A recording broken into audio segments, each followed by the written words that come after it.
What are your thoughts? We come in and we took care of business the way we were supposed to. We've been playing well of late.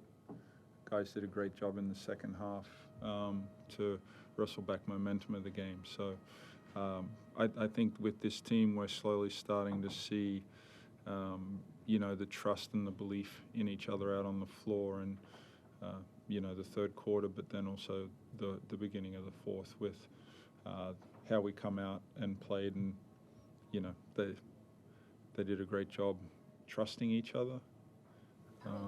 But I think we've truly been showing that over the last probably month or so. So that's what I'm most proud about this group, how their willingness to trust in each other and believe in the moment. Talked a lot about how to handle adversity this year as well. So you're up by heaps in the first quarter, lose that lead. You're playing at a venue that you don't normally play at, and it's fouls going on left, right, and centre. And you've held it together to then talk there. What does that do for everyone's mindset to know that there's multiple challenges tonight that have to get there? Yeah, look, they're the things that you said better than I could say, in the fact that over the last month we've been down fourth quarter double figures. We've guys foul trouble, injury throughout the course of the regular season.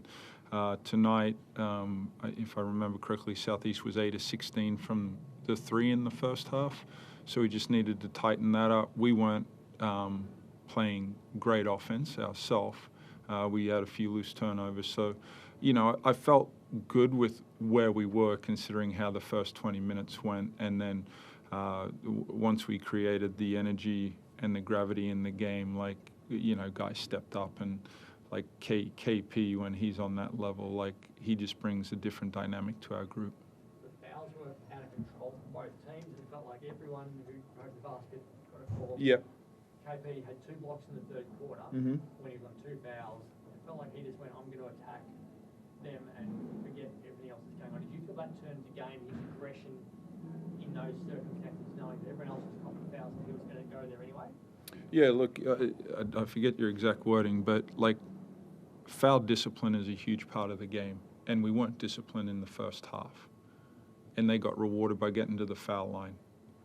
Second half, we had a better presence earlier on in the possession, so we weren't scrambling as much. And then when you have someone like KP, Doolittle, Windler, that are good physical defenders that understand walling up, that was better than I call it the cat pouring, you don't need to be just reaching in for the sake of reaching in, and that was just a subtle difference with how we approached that part of the game in the first versus the second half.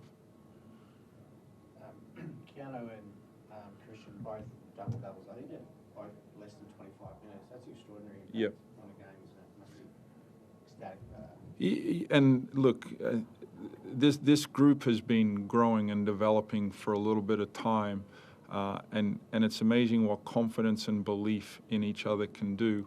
And now, Windler's disappointed that he doesn't get a double-double because of the way those guys are all over the glass. But if we want to keep winning, we need that effort consistently. I think Dylan was only at 1 rebound. Yeah. Wasn't he? Yeah, he had 9. 9. That rebounding is extraordinary stat. I think you're 20 plus 21 on the boards. The fouls are the stat that stands out tonight, the free throwing, but the rebounding must be one that you look at with pride. Rebounding forgives all sins, and we've talked about this after some of our games where it hasn't been beautiful basketball, but we've rebounded the ball and we create these extra possessions, and you find your rhythm through playing the game the right way, and rebounding is just all about effort, and I'm good with guys pursuing the glass. None of us have seen the fouls like there was not the free throws, and Josh was blown away by the numbers. Were you finding it difficult to work out what was going on given the change in how it was interpreted tonight compared to other games? No, not at all. And I haven't watched it, and you get caught up in the emotion of it sometimes. But when you put yourself at risk because you're subtly out of position, you're putting yourself out at risk. We managed that better in the second half, But on the flip side, I want us to be aggressive, attacking mindset to put the pressure on. And I don't want to bamboozle anyone with the numbers, but I believe they fouled the second most in the competition throughout the regular season. We got to the foul line the second most. So like, let's not get lost in the minutiae of numbers and all of that type of stuff. Like, some things work out the way they're supposed to work out. Semi-final now against Melbourne. Yeah. What you saw tonight, did you like what you saw tonight going into a semi-final against a team that you struggled against this year? I will take a night off, and then I'll worry about Melbourne tomorrow. And yes, I fully understand they won all 3 games this year. So we need to fix that. But I'll leave that for tomorrow. Do you have a plan for how you handle the gap now, given it's not much different to last year?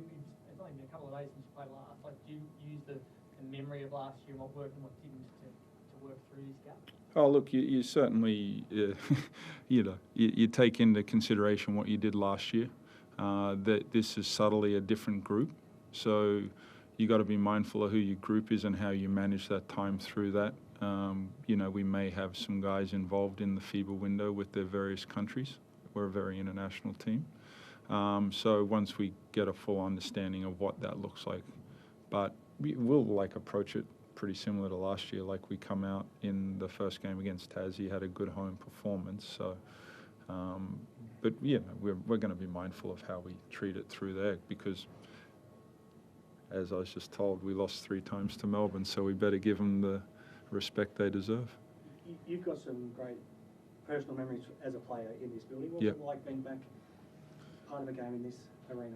Oh man, when Glover hit 5 threes in the first half, I was like, I understand where you're at, Angus, but I'm not liking it on this end. What do you think of that? Oh, I think the adjustments that they've done to this arena over the last little bit with the floor and the scoreboard and all of that, it's a good arena. In saying that, the NBL's grown considerably since the days of the Wildcats playing in here. Pre-game, I talked about and I'm not disrespecting anyone here. It's got that regional take it to the streets type of game that we used to do in the 90s, and that's tremendous accolade for the NBL, where you come into a nice facility with a great environment and you go, it's just not where the NBL's at these days. So that's just a great reflection on the league.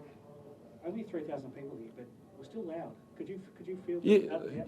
Yeah, look, that's these intimate venues, and Southeast take a number of their games to venues like that to accommodate to their team in the suburbs. So, as a player, I'll only speak from my playing experience, it's about the atmosphere and the environment that those people in the building can create, and it was tremendous tonight. Thank you. Yep, no worries.